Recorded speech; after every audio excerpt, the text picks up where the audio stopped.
샬롬 로즈 읽어주는 제입니다. 7월 7일 월요일 로중입니다. 우리가 억압받았을 때에 주님은 우리를 기억하신다. 그분의 인자하심이 영원하다.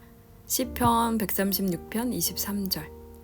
나를 위하여 기도하기를 내가 입을 열 때에 하나님께서 말씀을 주셔서 담대하게 복음의 비밀을 알릴 수 있게 해달라고 하십시오. 나는 사슬에 매여 있으나 이 복음을 전하는 사신입니다. 에베소서 6장 19절에서 20절. 주님의 사랑과 자비 안에 거하는 하루 보내세요. 샬롬 하울람. 샬롬, 좋은 아침입니다. 오늘도 말씀과 기도로 하루를 여는 우리 서로님들을 축복합니다.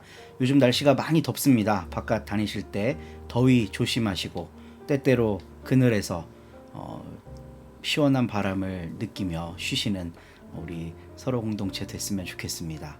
그 바람이 불 때 서로를 생각하고 서로를 위해 기도해주는 우리가 됐으면 좋겠습니다. 오늘은 성서가 위대한 고전인 이유라는 주제로 함께 말씀 묵상해 보고자 합니다. 굳이 설명이 필요 없겠죠. 성서보다 위대한 고전은 저는 없다고 믿습니다. 구약 성서는 BC 6세기경, 아무리 빠르게 잡아야 BC 10세기 정도에 기록됐습니다. 그러니까 바벨로니아 포로기, 그리고 그 이후부터 집중적으로 기록됐을 거고요. 원 소스가 되는 자료들도 한 400년 전, 그러니까 왕국 시대에 만들어졌을 거예요. 근데 인류는 그보다 더 이른 문서들을 수도 없이 많이 발견했습니다. 이집트, 메소포타미아, 수메르, 여러 문명들이 발굴되면서 문서들이 나오잖아요. 근데 이게 빠른 거는 성경보다 1000년 더 빠른 것들도 있거든요. 그러니까 문제는 성서보다 앞선 이 문서에 성서와 매우 비슷한 문법과 내용이 등장한다는 거예요. 에누마 엘리시 같은 거를 보면 창세기의 창조 이야기가 거의 똑같이 적혀 있어요. 그리고 길가메시 서사시 같은 걸 보면 노아 홍수 이야기, 인간이 영생하지 못하게 된 이야기, 이런 것들이 적혀 있거든요. 문법 자체가 성경이랑 너무 비슷해요. 그리고 어떤 문서는 전도서랑 빼박입니다. 전도서랑 똑같은 문법을 기록해요.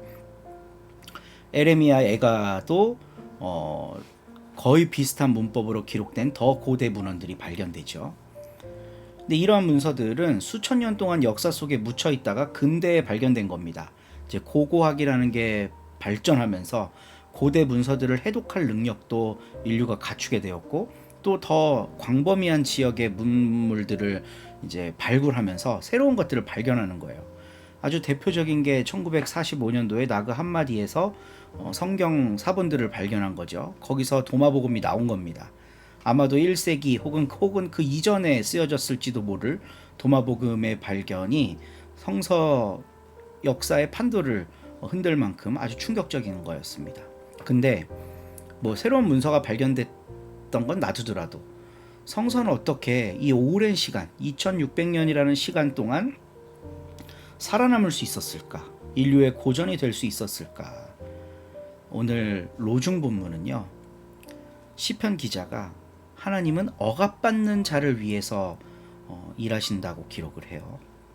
그리고 가르침의 본문에서 바울은 이제 에베소서가 그 옥중서신이잖아요. 그러니까 감옥에 자긴 갇혀 있지만 그 메인자를 잘 사용하게 해달라고 중보를 교인들한테 요청을 합니다. 그러니까 사슬의 메인자를 쓰시는 예수 그리스도에 대한 이야기가 나오는 거죠. 그러니까 억압받는 자의 하나님. 지금 국가보안법 위반으로 감옥에 갇혀 있는 사람을 사용하시는 예수 그리스도, 이런 이야기들이 성서에 나오는 거죠. 고대 세계에서 노예들의 신이란 하찮은 것이었습니다. 노예들도 신이 있었어요. 근데 권력자들 입장에서 봤을 땐 그건 하찮은 신이에요. 근데 구약 성서는 히브리 노예를 자신의 친백성 삼으신 하나님의 이야기입니다. 노예가 집단적으로 탈출해서 시나이산에 모였을 때 그들에게 십계명을 주면서 언약을 맺으시죠. 내가 너의 하나님이다. 너희는 내 백성이다. 내가 거룩하니 너희도 거룩하라. 노예들한테 거룩을 부여하시는 분이 구약의 하나님이에요. 신약은 어때요? 종교적으로 더러운 피식민 지배 민족 중에서도 가장 연약한 이들을 예수가 뭐라고 부르냐 하면 하나님의 자녀라고 부릅니다. 니들이 하나님의 자녀다. 다른 고대 문서에서는 이런 개념이 없습니다. 오히려 반대죠. 권력자들이 그 신을 더 잘 섬기면 더 크고 풍성한 것들을 준다는 이야기들이 주죠. 제국의 논리에 이바지하는 종교 문서들이 대부분입니다.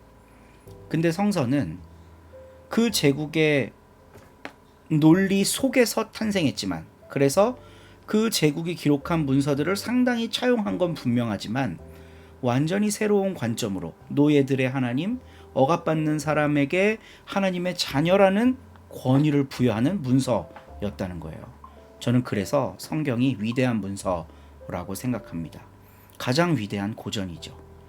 고대 문서들에 비하면 1000년 이상 후대에 만들어졌다는, 이건 이제 거의 성서학자들, 기독교를 연구하는 사람들 사이에서는 아주 상식적인 이야기입니다. 그럼에도 불구하고 왜 성서가 더 위대하냐? 우리 동양경전에도 사서삼경 다 있지만 조선시대 때는 주자학 좋아했잖아요. 주자학은 사서삼경 만들어진 다음에 1000년도 더 뒤에 기록된 그 집대성된 학문이거든요. 그거를 따르잖아요, 주자학을. 그런 것처럼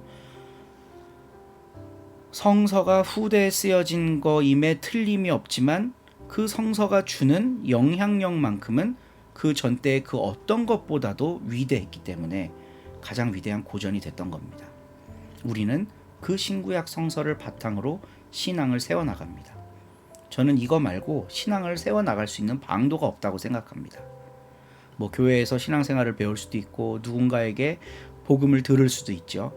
근데 정말 내 신앙을 탄탄하게 내 삶과 관련해서 세워나가고 싶다면 성서를 읽고 묵상하고 되새기고 그 말씀을 내 삶에 적용해 보는 거, 이거 말고는 다른 방법이 없습니다. 우리 성서를 중심으로 예배드리고 함께 공부하고 묵상하며 기도하는 서로 공동체 되기를 바라봅니다. 오늘도 좋은 하루 되세요.